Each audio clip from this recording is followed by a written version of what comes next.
Olá, pessoal, boa noite. Hoje eu vou falar um pouco para vocês sobre a interpretação geométrica de derivadas. Os tópicos que vai ser abordado nessa apresentação vai ser o que é uma derivada. Vamos mostrar também vários gráficos e exemplos de exercícios e as suas aplicações na engenharia. O que é uma derivada? É a taxa de variação instantânea de uma função em um determinado ponto, o que também pode ser interpretado como inclinação da reta tangente e essa função naquele ponto.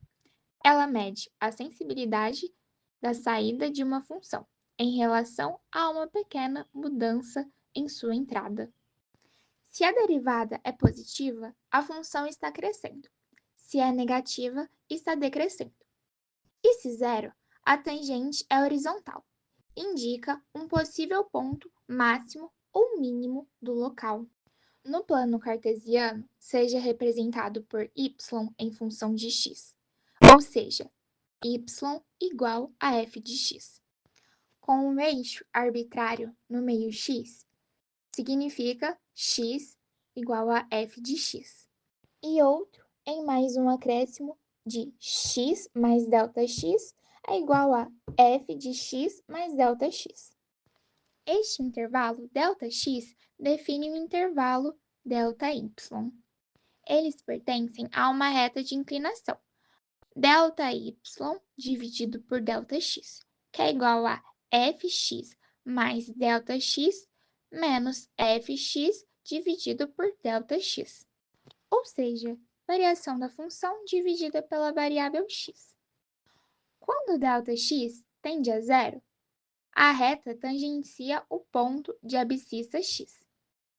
Sendo assim, dy dividido por dx, quando ΔX tende a zero, ficaria f de x delta menos fx dividido por ΔX. Ou seja, é o coeficiente angular ou inclinação da reta tangente da curva de abscissa x. Assim, quando ΔY dividido por ΔX é a razão entre dois números pequenos. Quando os números pequenos tendem a zero, então a razão passa a ser chamada de derivada, e os deltas tornam-se novos símbolos, dy sobre dx. Pode-se entender agora que a derivada de uma função é a inclinação da tangente em cada ponto. Se a função é linear, a sua inclinação é constante e a sua derivada é essa constante. Como a Carol já tinha explicado no slide anterior, só vou reforçar alguns pontos. Quando é crescente, o f de x é maior que zero, e quando é decrescente, o f de x é menor que zero. Outro ponto é nos pontos máximos e mínimos que tem a função que é igual a zero. E esse comportamento é essencial para a otimização de processos. Agora eu vou explicar um pouco sobre a taxa de variação média. Eu vou explicar a fórmula, como a gente utiliza. A fórmula ela é composta, igual está do nosso lado direito.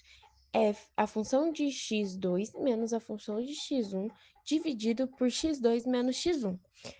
A função de x2 e a função de x1, a gente vai substituir pelo resultado que a equação do enunciado der. E o x2 e o x1 que está dividindo, eles são os pontos que dão para a gente no enunciado. Agora vamos para uma questão de exemplo, que está do nosso lado esquerdo. A questão é: um pistão move-se de acordo com ST igual a 5 vezes t ao quadrado, lembrando que é em centímetros e o t é em segundos. Agora a pergunta é: qual a velocidade média entre t igual a 2 segundos e t igual a 4 segundos? O primeiro passo da nossa resolução é sempre achar a função dos dois x que eles pedem.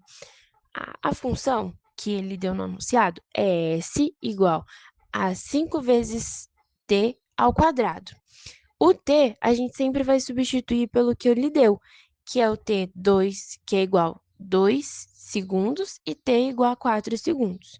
Substituindo pelo 4, dá 80 segundos. Substituindo pelo 2, dá 20 segundos. A nossa segunda parte da resolução é substituir os valores na fórmula. A nossa função de x2 e função de x1 é o 80 menos 20. Então, a nossa função de x2 é 80, menos a nossa função de x1 é 20, dividido pelo nosso x2, que é 4, menos o x1 nosso, que é 2.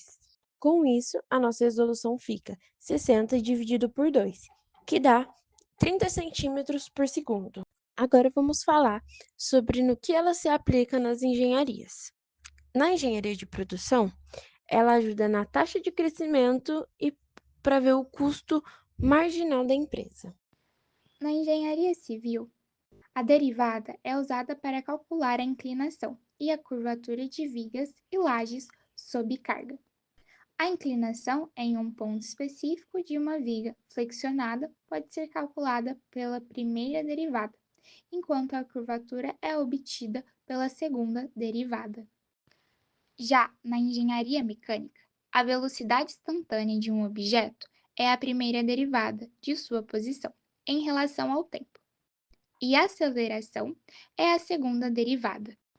Esse conceito é vital para o projeto de sistemas mecânicos como motores e robôs. O estudo do movimento de componentes, como pistões ou engrenagens, depende da derivada para analisar a velocidade e a aceleração em diferentes instantes. E é isso, pessoal. Muito obrigada pela atenção. O trabalho foi feito pelas alunas Ana Beatriz e Carolina Moreira, que fazem engenharia de produção.